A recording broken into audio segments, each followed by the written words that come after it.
Hey everyone, welcome back to my YouTube channel. I hope everyone is doing well.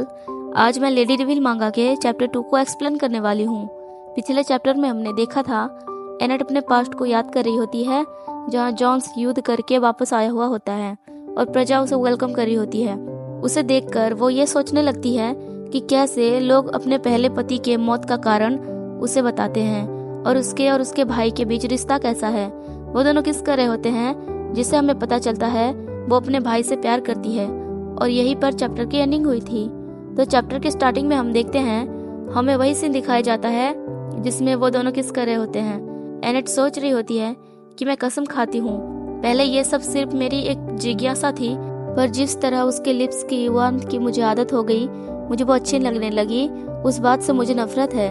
वो यही सब सोच रही थी, तभी एक औरत आती है और एनेट को जबरदस्ती वहाँ से ले जाने लगती है। वो एनेट को बहुत गुस्से से घूरने लगती है।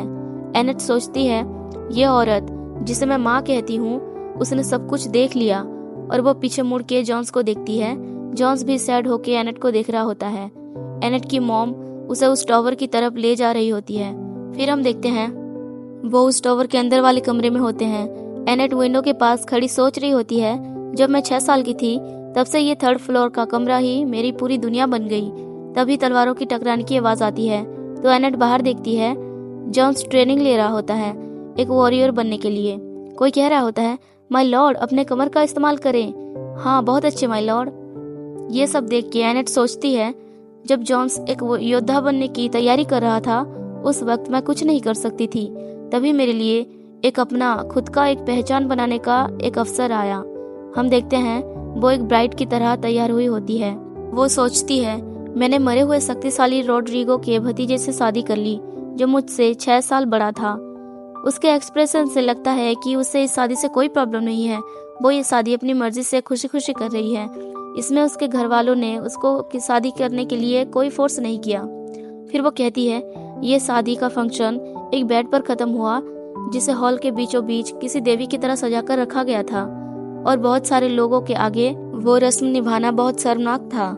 ये एक रस्म है, पहले के जमाने में या शायद अभी भी कुछ लोग ऐसे होंगे जिनके वहाँ ऐसे रस्म किया जाता होगा, जहाँ न्यूलिट्स कपल को बहुत से लोगों के आगे अपना ये रस्म पूरा करना होता है। एक बेड में सेक्सुअल इंटरकोर्स किया जाता है और वह सब उनके विटनेस होते हैं।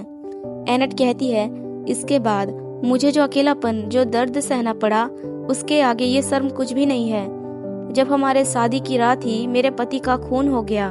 हम देखते हैं एनेट सोई हुई होती है, और जब वो जागती है तो उसके हाथों में कुछ वेट सा फील होता है। तो वो अपने हाथों को देखती है जो खून से सने हुए होते हैं, और जब वो ऊपर देखती है उसका पति फांसी से लटका हुआ होता है। ये देख के वो शॉक हो जाती है। उसके पति के दिल वाले जगह एकदम बिल्कुल खाली होते हैं, जैसे किसी ने उसका दिल ही ले लिया हो। एनेट को तो बहुत बड़ा झटका सा लग जाता है। उस दिन से एनेट को सब एक कर्स, एक श्राप की तरह देखने लगते हैं, और उसी दिन से उन्होंने उसे लेडी डेविल का नाम दे दिया होता है। फिर सीन हमें प्रेजेंट का दिखाया जाता है, जहां एनेट जॉन्स के लाए हुए चेस को खेलते हुए ये सब सोच रही थी। हम देखते हैं वो सब कुछ इधर उधर फेंक देती है और उस उदास होके अपने बेड पर बैठी होती है। तभी एक सर्वेंट आती है और कहती है, माय लेडी, ग्रैंड ड्यूक ने आपको बुलाया है। तो ग्रैंड ड्यूक यानी एनेट के फादर। फिर अगले सीन में हमें राज दरबार दिखाया जाता है। ग्रैंड ड्यूक यानी एनेट के फादर बोल रहे होते हैं, तुम्हें तो वो तस्वीर मिल ही चुकी होगी है ना, चुपचाप उससे शादी कर लो। कोई नया मुसीबत खड़ा करने के बारे में सोचना भी मत। जब तक वल्डेमार खानदान का नाम है, तब तक उन्हें इस बेकार अफवाहों की कोई परवाह नहीं। मतलब कि जो एनेट के नाम पे अफवाह चल रही है कि उसने अपने पति को मार दिया, उसी के बारे में वो बोल रहे हैं। एनेट ये सब चुपचाप सर झुका के सुन रही थी। फिर वो धीरे से अपना सर उठा के अपने फादर को देख के डरते हुए कहती है, फादर, मैं उससे शादी नहीं करूंगी। ये सुन के उसके फादर उसे एक डैड लुक देते हैं, जैसे कि आज तो तू गई। एनेट ये कहकर तुरंत ही वहां से जल्दी में बाहर आ जाती है। वो बिल्कुल डरी हुई थी। फिर वो सोचती है, उस वक्त पहली बार मुझे डॉक्यूमेंट के शैतान का ख्याल आया, और ये वही शैतान है जिसे जगाने के बारे में हमें चैप्टर 1 में बताया गया है। फिर हमें अगले सीन में दिखाया जाता है एनेट एक लालटेन लेके किसी कमरे में जाते हुए सोच रही होती है, मेरी मॉम के फैमिली डॉक्यूमेंट वंश में एक शैतान का साया था।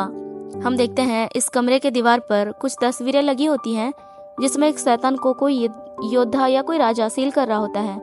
एनेट धीरे धीरे सीढ़ियों से उस कमरे के अंदर जा रही होती है और सोच रही होती है, कहा जाता है मेरे परदादा ने उस शैतान को 9 टुकड़ों में काट दिया था और हर एक टुकड़ों को अलग अलग पत्थर के बड़े ताबूत में सील कर दिया था।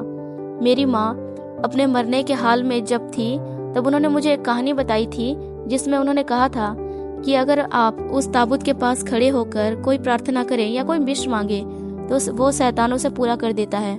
मेरी माँ के फैमिली के सारे आदमी एक युद्ध में मारे गए, वो एकमात्र औरत रह गई, इसलिए वो उसे गुस्ताव कास्टल में ले आई। तो जब एनेट के मॉम के फैमिली के सारे आदमी किसी युद्ध में मारे गए और वो अपने फैमिली में अकेली रह गई, तो जब एनेट के मॉम ने एनेट के फादर से शादी की, या फिर हो सकता है जिसके साथ लड़ाई करके एनेट के मॉम की फैमिली खत्म हुई होगी वो एनेट का फादर ही होगा, इसलिए उसने उस बची हुई एकलौती औरत से शादी कर ली और एनेट के मॉम को उस शैतान को अपने साथ लाना पड़ा। एनेट आगे बढ़ती ही जा रही थी। उस कमरे के दीवार पर बहुत से फोटो लगे हुए थे।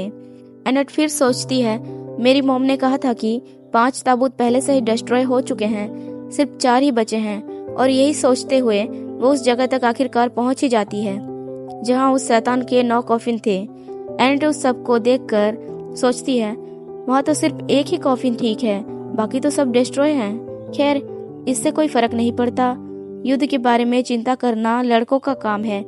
मेरे जैसे किसी पर्सन के लिए खतरा तो बिल्कुल भी नहीं होगा जिसने 14 साल अपने कमरे के अंदर ही बिता दिया हो। पर इंड्रिटसन के उस बूढ़े आदमी से मेरी होने वाली शादी का ख्याल ने मुझे भयभीत कर दिया और मेरे डिसीजन को धुंधला कर दिया। फिर वो हैमर उठाती है और सोचती है, हे मेरे डॉक्यूमेंट के पूर्वज के शैतान, प्लीज इसे रोकने में मेरी मदद करें, मैं उससे शादी नहीं करना चाहती। और ये कहते हुए वो उस कॉफिन में उस हैमर से जोर से वार करती है तो वो कॉफिन टूट जाता है। पता नहीं क्यों वो बार बार किसी स्क्रेचमैन का नाम बोल रही होती है। वो सोचती है, एविल स्क्रेचमैन। मैं अब भी सोचती हूँ उस वक्त जो हुआ। फिर वो बैठ जाती है। जैसे ही वो उस कॉफिन को तोड़ती है उसमें से एक रोशनी निकलती है। उस कमरे के सेंटर में बना एक छेद से चांद की रोशनी से वो रोशनी जाके मिलती है और एनेट बस चुपचाप देख रही होती है। वो कहती है, अगर उस वक्त मैंने ये नहीं किया होता तो हमारे साथ वो सब कभी नहीं होता। फिर अगले सीन में हमें दर्द से किसी के कराहने की आवाज आती है। फिर हमें पता चलता है ये तो जॉन्स है जो अपने बेड पर था और दर्द से चिल्ला रहा होता है। वो सिकुड़ रहा होता है। उसकी आंखें बड़ी बड़ी हो गई होती है, जैसे वो किसी प्रेशर में हो, जैसे उसके अंदर से कोई चीज बाहर आने की कोशिश कर रही हो।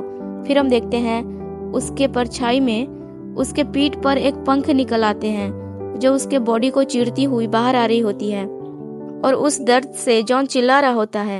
यानी कि एनेट ने जिस शैतान को जगा दिया है वो शैतान अब जॉन्स के बॉडी में आ गई है। तो यहीं पर यह चैप्टर खत्म हो जाता है। मिलते हैं नेक्स्ट चैप्टर में। Thanks for watching. Take care. Bye bye.